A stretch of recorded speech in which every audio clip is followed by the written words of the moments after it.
समोर एक single bed दिसत होता. बेडच्या उजव्या बाजूला एक टेबल होता. त्यावर फॅब्रिक शेड, B22 होल्डर, कलश, ब्लॅक मेटल टेबल लॅम्प होती.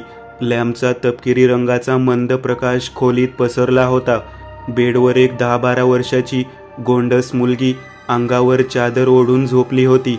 चादरीतून फक्त तिचा गोरापान चेहरा बाहेर होता. बाकी सर्व शरीर आत होतं. डोक्यावरचे केस वाढलेले तपकिरी रंगाचे होते. बारीकसं कपाळ होतं. फिकट काळसर भुवया होत्या. डोळे मिटले होते.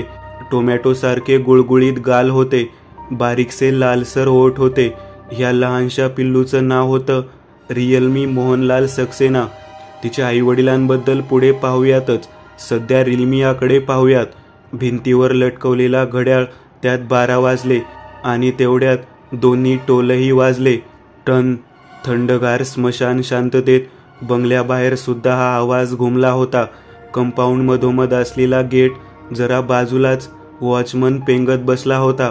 वॉचमन पासून 10 पावले पुढे सिमेंटचा रस्ता होता आणि आजूबाजूला खूप सारे बंगले होते. काही बंगल्यांच्यात माणसं राहत होती तर काही तसेच रिकामे होते. हिवाळा असल्याने वातावरण थंडगार होतं.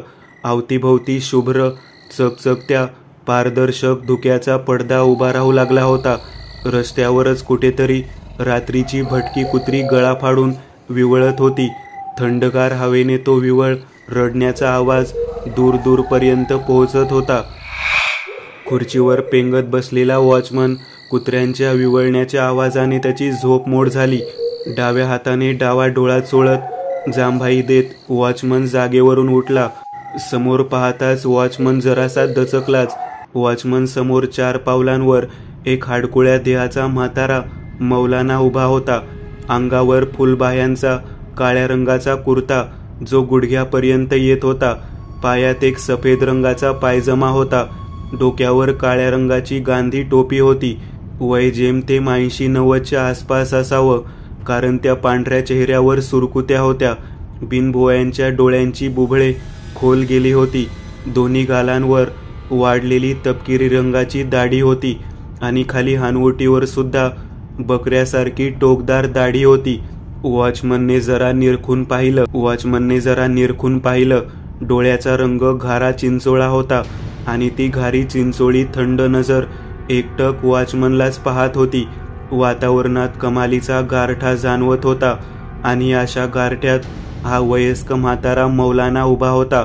वॉचमनला जरासं नवल वाटलं, कारण या म्हाताऱ्याच्या वयाचा त्याचा बाप अंथरुणाला खिळून बसला होता. 2 दिवसांचा सुद्धा भरोसा नव्हता.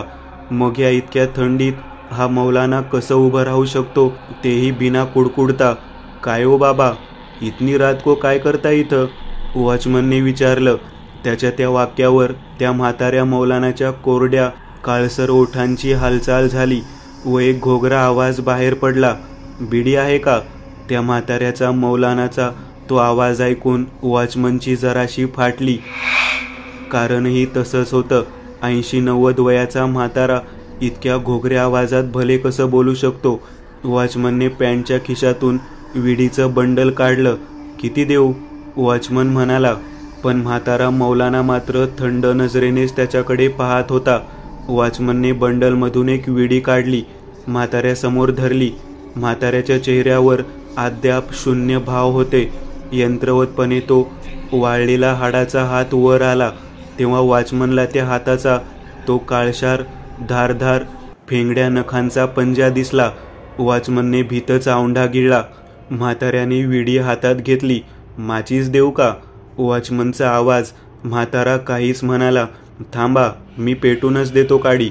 वॉचमनने माचीस काढली. नाही. अचानकच पटकन तो म्हातारा मौलाना उच्चारला. झटकन 2 पावले मागे झाला.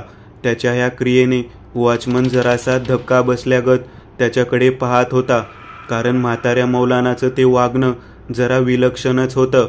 अहो, मग विडी कशी पेटवणार? माझ्याकडे माचीस आहे. मी पेटवून घेईल. न जाणे त्या म्हाताऱ्या मौलानाला काय झालं कोणास ठाऊक.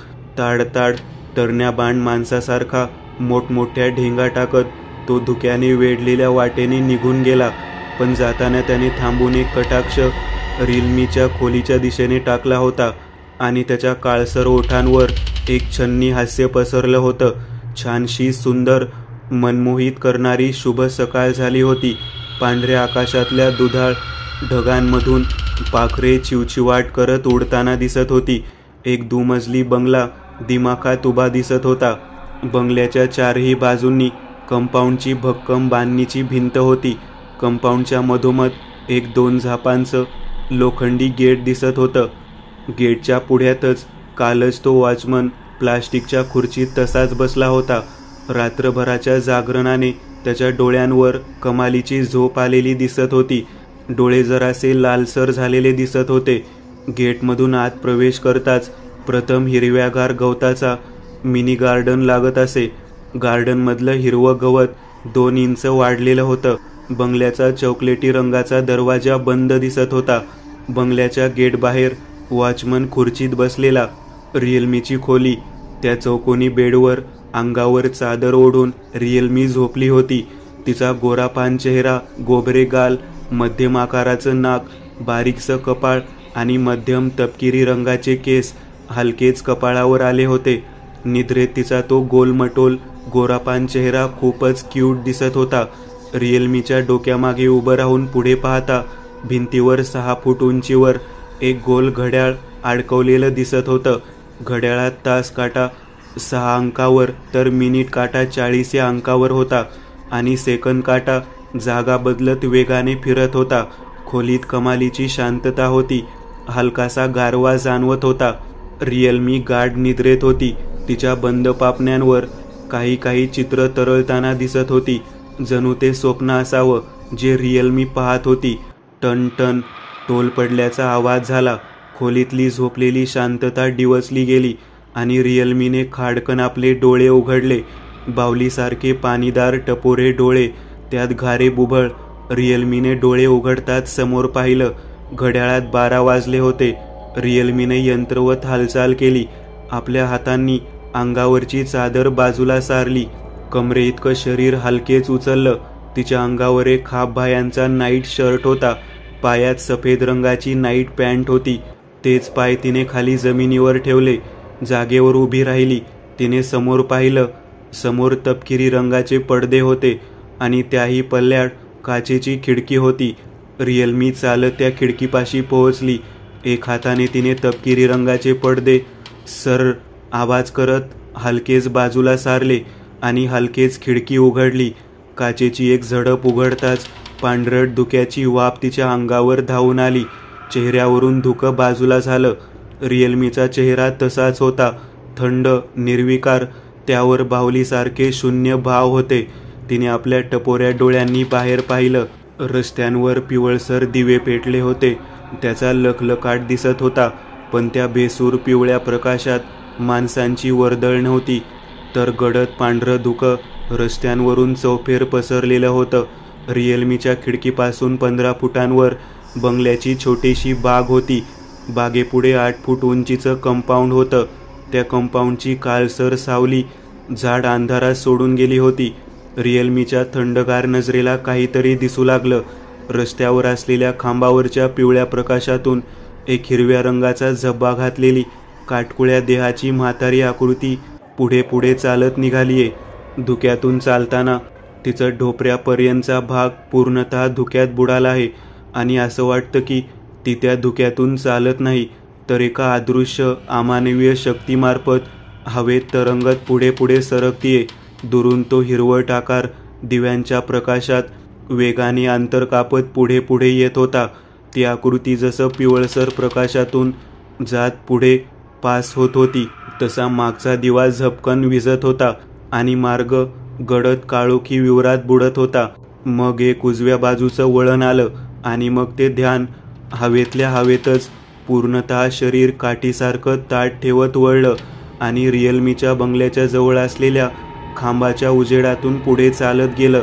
त्या तेवढ्या क्षणाला रिअलमीला त्या ध्यानाचं विचित्र, अभद्र, भयकल्पित रूप दिसलं होतं, जे ती लहानगी कधीच विसरणार नव्हती.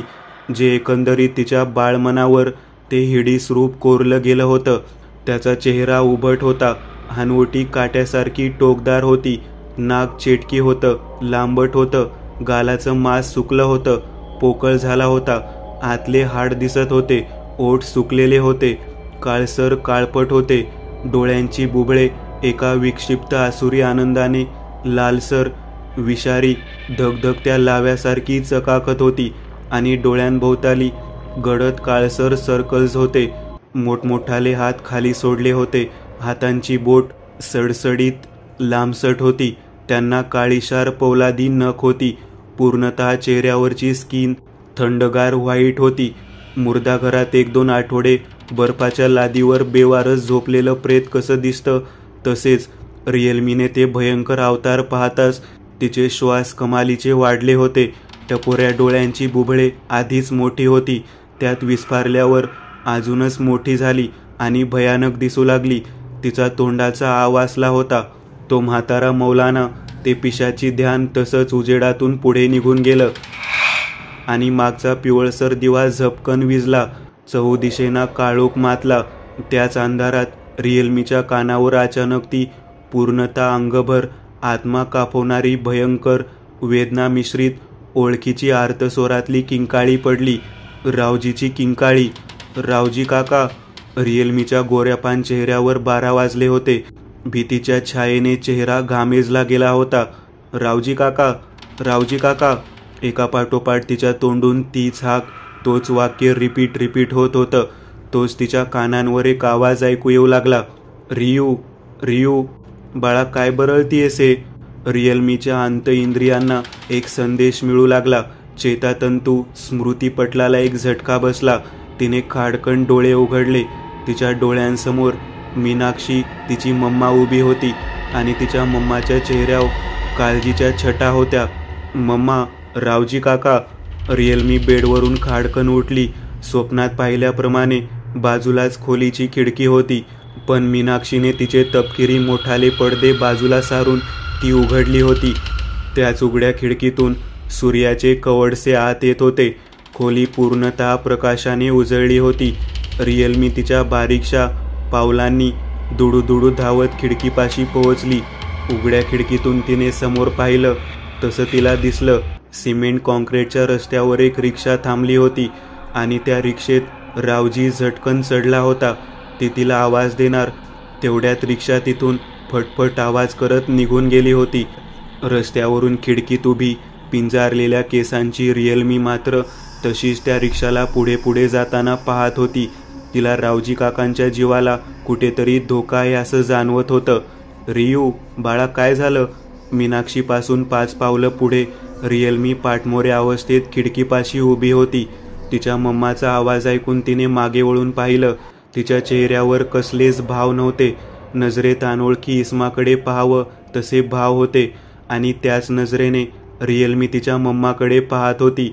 मीनाक्षीला रिअलमीचं वागणं जरा विचित्र वाटलं होतं. असं झोपेतून उठून रावजी काका, रावजी काका ओरडत खिडकीपाशी जाणं तिला जरासं विचित्र, भीतीदायक वाटत होतं. रिअलमीचा स्वभाव तसा बडबड करणाऱ्यांमधला नव्हता, पण ती आपल्या मम्मा आणि पप्पांशी मात्र बोलक्या स्वभावाने बोलायची.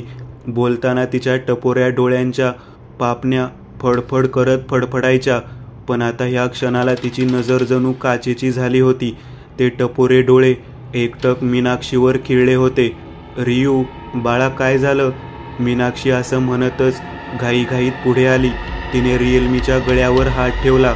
गळा तव्यासारखा तापला होता. हाताला फसकन टचका बसला. बापरे रियू, बाळा तुला तर खूप ताप आला आहे. तू आज आराम कर पाहू. हवं तर आज नो स्कूल, ओके? मीनाक्षी काळजीच्या स्वरात म्हटली. रिअलमीची नजर मात्र तशीच थंड होती. तोंडातून हो नाही, हो नाही. रियू. खोलीच्या उघड्या दरवाजातून मोहनराव चालत आले. त्यांच्या अंगावर एक सफेद शर्ट, खाली निळी पॅन्ट आणि गळ्यात निळी टाई बांधलेली दिसत होती. मोहनलाल उर्फ मोहनराव एका कंपनीत उच्च पदावर कामाला होते. अंगावर असलेले कपडे ऑफिस युनिफॉर्म होता. मोहनरावांच्या हातात त्यांचा स्मार्टफोन पकडलेला दिसत होता. रियू, माय प्यारा बच्चा, उठलीस तू? अगं हे बघ ना, तुझ्या मैत्रिणीचा फोन आला आहे मला. त्या म्हणतायत की आज स्कूलमध्ये विंटर गेम्सना येणार आहेस ना? मोहन, मीनाक्षी मध्येच बोलू लागली, रियू आज स्कूलमध्ये नाही जाऊ शकत, तिला बरं वाटत नाहीये. अरे तिचं अंग खूप गरम आहे, तिला ताप आला आहे. मीनाक्षीच्या नजरेत काळजी होती. काय?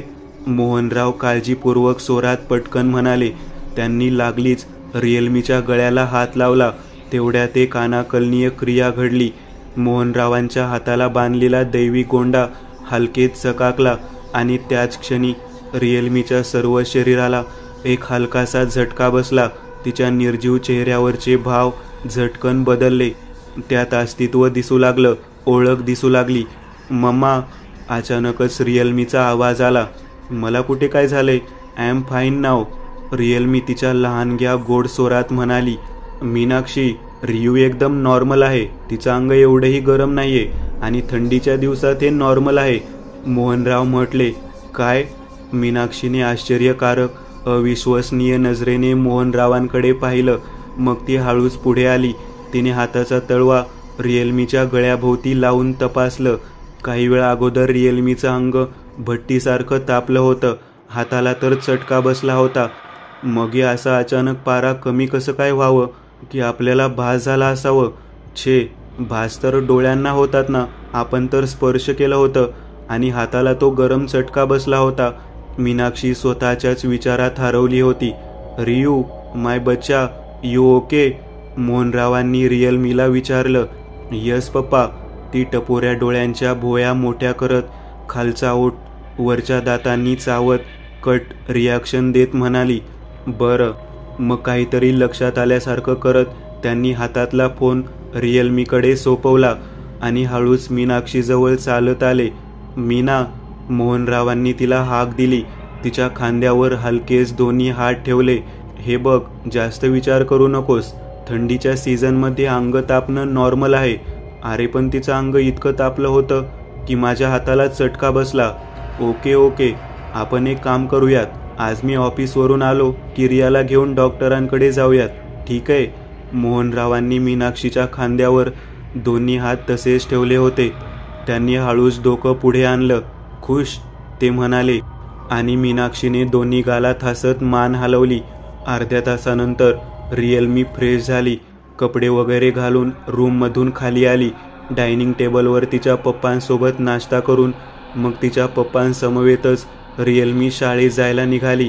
मोहनराव ऑफिसला जाणार होते, शाळेत नाही. त्यांचा ऑफिसला जाण्याचा मार्ग रिअलमीच्या शाळेजवळून जात होता. म्हणूनच रोज मोहनराव आपल्या लेकीला शाळेपर्यंत ड्रॉप करायचे, ज्याने बसचा खर्चही वाचायचा. Bye bye mamma. रिअलमी पुढच्या सीटवर बसत तिच्या मम्माला टाटा करत होती. बंगल्याच्या उघड्या गेटमधून चारचाकी बाहेर पडली. बाजूला उभ्या डे शिफ्ट वॉचमनने मोहनरावांना पाहत सलाम ठोकलं. त्यांच्याकडे स्मित हास्य करत होकारार्थी मान हलवत मोहनरावांनी पाहिलं व गाडी निघून गेली. हे दोघं बापलेक जाताच मीनाक्षीने आपल्या मागे दरवाजा लोटून घेतला. बंगल्यात निघून गेली. वॉचमनने सुद्धा गेट लावलं आणि आपल्या खुर्चीत बसला. वेळ संध्याकाळ 7:45. रिअलमीची शाळा सुटल्यानंतर सक्सेना फॅमिली डॉक्टरकडे गेले.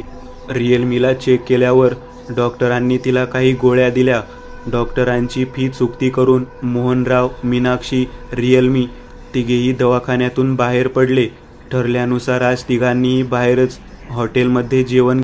11:15च्या दरम्यान ही तिकडी फॅमिली घरी पोहोचली. रावजीची नाईट शिफ्ट सुरू झाली होती. काळ्याशार गेटच्या बाजूलाच एका प्लास्टिकच्या खुर्चीत तो बसला होता. चारही दिशेंना नजर फिरवून कानोसा घेत पाहत होता. पण अवतीभोवती पसरलेला गर्द अंधाराव्यतिरिक्त तिथे मानवी चाहूल दिसत नव्हती. रावजीने खुर्चीत बसल्या अवस्थेतच उजवा हात शर्टच्या वरच्या खिशात घातला आणि एक देशी चपटी बाहेर काढली. तिच्या आईला, बघतोच आता कोण भूत येतो इथं, रावजी स्वतःशीच म्हटला. घाई असल्यासारखा त्याने चपटीचं झाकण उघडलं. दारूची बाटली तोंडाला लावली व एकाच घोटात चपटी रिकामी केली. दारूची बाटली बाजूला काढताच त्याने तोंड वाकडं तिकडं केलं. रात्रीच्या अंधाराचा अंमळ हळूहळू चढत होता. रात्र भयान रूप धारण करत होती. नियतीने रावजीच्या मैताची स्क्रिप्ट प्ले केली होती. आता सर्व काही नियतीच्या खेळीनुसार घडणार होतं. रावजीच्या डोळ्यात चपटीची नशा हळूहळू चढायला सुरुवात झाली होती. डोळ्यांभोवतीच सर्व काही दृश्य हळूहळू गोल गोल फिरत आहे असं वाटत होतं. शरीर कसं हवेच्या पुंजक्यासारखं हलकं झाल्यासारखं फील येत होता. हळूहळू कोठून तरी गडद धुक्याचे पांढरट पडदे वातावरणात पसरत होते. रावजीपासून उजव्या हाताला तो लाईटचा खांब होता. खांबल्यावर पेटलेला ट्यूबचा पिवळसर प्रकाश सिमेंटच्या रस्त्यावर पडलेला. त्याच पिवळ्या प्रकाशात आता 5.5 फूट उंचीचा तो अमानवीय मौलानाचा आत्मा उभा होता. वरून खांबल्यावरचा प्रकाश त्या मौलानाच्या हिरवट जब्ब्याच्या 5.5 फूट काटकुळ्या शरीरयष्टीवर पडला होता. पण त्याची सावली मात्र खाली रस्त्यावर उमटली नव्हती. म्हणे मेलेल्यांची सावली दिसत नाही, कारण ते जिवंत नसतात. खुनशी पांढऱ्या बुबळहीन नजरेने ते ध्यान रावजीकडे जबडा कुत्सिकरित्या विचकवून हसत पाहत होतं. रावजीला आपल्या उजव्या बाजूला कोणीतरी उभं असल्यासारखं वाटू लागलं. तसं त्याने गरकन वळून थेट आपल्या सर्वांकडे म्हणजेच उजव्या बाजूला पाहिलं. दारूच्या नशेत लाल झालेले दोन्ही डोळे बारीक करून दोन्ही डोळे मिचकावले आणि समोर तो दिसला, ज्याला पाहताच हळूहळू रावजीचे डोळे विस्फारले. चेहरा घामाने भिजून निघाला. वेळ रात्री 12:15. वॉचमन रावजीचे डोळे चांगलेच विस्फारले होते. कपाळावरून खाली येणारा घाम, त्या घामाने पूर्ण चेहरा भिजला होता. तोंडाचा आ वासला होता. त्या वासलेल्या तोंडातून दात आणि गुलाबी जीभ दिसत होती. काहीतरी भयंकर असं दृश्य पाहिल्यासारखे त्याच्या चेहऱ्यावर भाव उमटले होते. पण अचानक हे सर्व भाव गळून पडले आणि रावजी एका खुळ्यासारखा दोन्ही हाताच्या पंजाची बोट तोंडात घुसवून खांदे हलवत हसू लागला. समोर लाईटचा पेटलेला खांब होता. खांबावर पेटलेल्या दिव्याचा पिवळा धमक गोल आकारातला प्रकाश रस्त्यावर एका ठराविक अंतरापर्यंत पहुडला होता. आणि ह्याच जागेवर काही वेळा अगोदर त्या मौलानाचा आत्मा उभा होता ना. पण आता या क्षणाला तिथे कोणीही नव्हतं. ती जागा सपेशल रिकामी होती. यायला इतक्यात पावर चढली, पण भास व्हायला लागली मला. असा वाटला त्या खांबल्याखाली तो थेरडा उभा आहे. रावजी स्वतःशीच बोबड्या स्वरात म्हटला. तसंही त्याच्या व्यतिरिक्त तिथे दुसरं कोणी उपस्थित होतं नाही का? नक्कीच नव्हतं. रावजी तसा ड्युटीवर कधी दारू पित नसे, पण आज त्या म्हाताऱ्या मौलानाची भीती त्याला वाटत होती आणि भीतीला घालवण्यासाठी त्याने हा मार्ग निवडला होता. पण खरंच दारूचा काही फायदा होणार होता का? या बघूयात.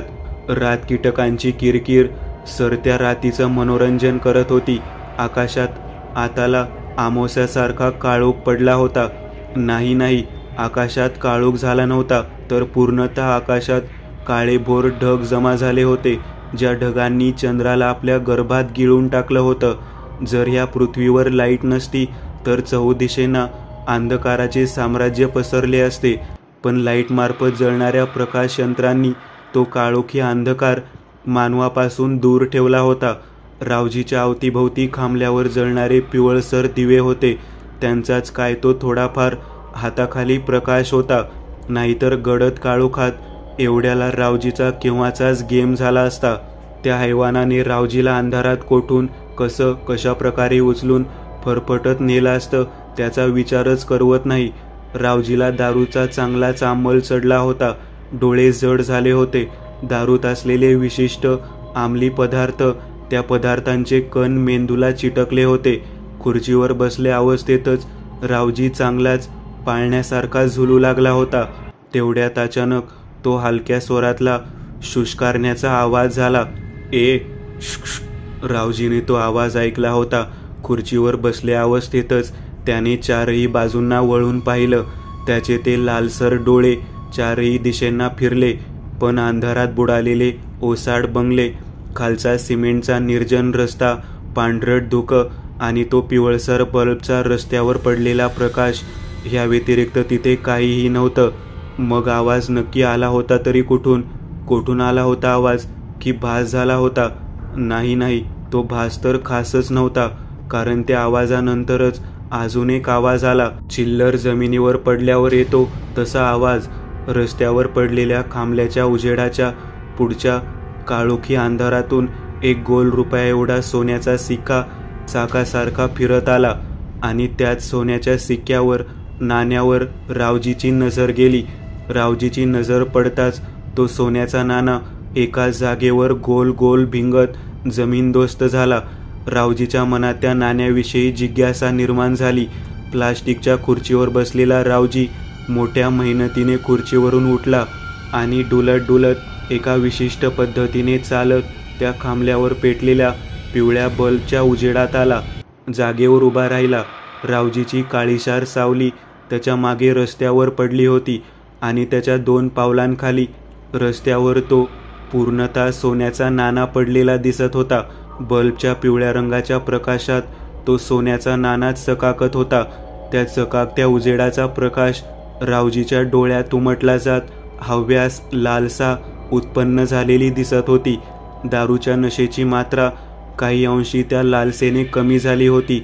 डोळे 4ही दिशेंना फिरत होते. कोणी आपल्याला पाहत नाही म्हणजे हा सोन्याचा नाणा आपल्याला उचलता येईल. रावजीचा गळा सुकला होता. कपाळावरून घामाचे द्रवबिंदू हलकेच खाली येत होते. शेवटी तो जे काही करत होता ती चोरीच होती. जे आपलं नाही तेच तो मिळवण्याच्या दिशेने निघाला होता. रावजीने हळूच पाठ वाकवली. एका हाताने पाय खाजळल्याचं नाटक केलं आणि दुसऱ्या हाताने पटकन त्याने तो सोन्याचा नाणा उचलला. तेवढ्या क्षणाला रावजीच्या पाठीमागे जरा दूर अंधारात तो मौलाना दात विचकून रावजीकडे डोळे वटारून पाहताना दिसला.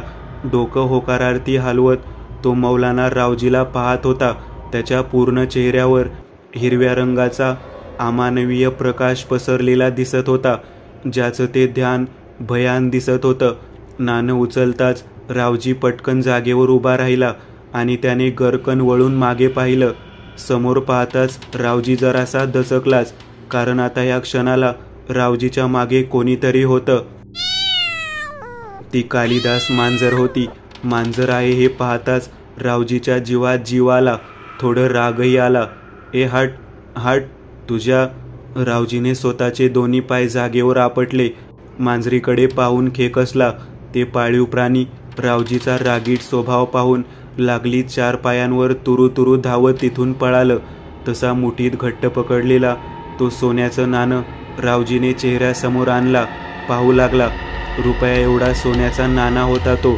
त्या नाण्यावर चंद्र आणि त्यावर तारा असं चिन्ह रेखाटलं होतं. चायला, हा सोन्याचा नाणा तर जाम जुना वाटतो. खजाना सापडला म्हणायचा. देव पावला, मी श्रीमंत झालो म्हणायचं. आता ह्याला ऐकून मस्त पैसा कमावतो. रावजी स्वतःशीच खुशीत म्हटला. त्याची पावले खुर्चीच्या दिशेने निघाली. पिवळ्या रंगाचा प्रकाश मागे सोडून तो जरासा अंधारात आला. रावजीला मिळालेला तो सोन्याचा नाणा काही साधारण नाणा नव्हता. तो नाणा म्हणजे दिनार होता. पूर्णतः सोन्यापासून तयार झालेला होता. बाजारात या नाण्याला विकल्यावर रावजीला नक्कीच चांगला फायदा होणार होता. यात काही बोलायलाच नको. पण तसं नक्की होणार होतं का? या बघूयात काय होतं पुढे. आकाशातला चंद्र केव्हाचाच काळ्या आसुरी ढगांआड नाहीसा झाला होता. काळ्या कुट्ट ढगांचा तो काळसर प्रकाश चहूदिशेंना मृत्यूधारी अंधार पसरून गेला होता. अशातच जर लाईट गेली तर 4ही दिशेंना काळाकुट्ट गहिरा खोल अंधार पसरला तर किती भयान विचार, नाही का? पण हे तर सत्यात उतरलं. रावजीच्या मागे असलेला तो पिवळ्या दिव्याचा खांब चरचरला. सिमेंट कॉन्क्रीटच्या रस्त्यावर पडलेला प्रकाश 3-4 वेळेस पापणी वेगाने उघडझाप करावी तसा मिटून पुन्हा चालू होत एकदाचा बंद झाला. सिमेंट कॉन्क्रीटच्या पांढऱ्या रस्त्यावर अंधारात तो काळशार 5.5 फूट उंचीचा काटक्या देहाचा आकार उभा दिसला. एक कोण आहे तिथं? रावजीने मोठ्याने विचारलं. मैं कुछ ढूंढ रहा हूँ. आवाज घोगरा होता. खर्जातल्या स्वराची जोड होती. रावजीने नाण्याची मूठ गच्च पकडली. क्या शोधता है तुम? रावजीच्या आवाज जराशी भीती होती. ती भीती म्हणजे तो नाणं त्याला असंच द्यायचं नव्हतं. मैं मेरे सोने के दिनार ढूंढ रहा हूँ. क्या वो तुमने देखे है?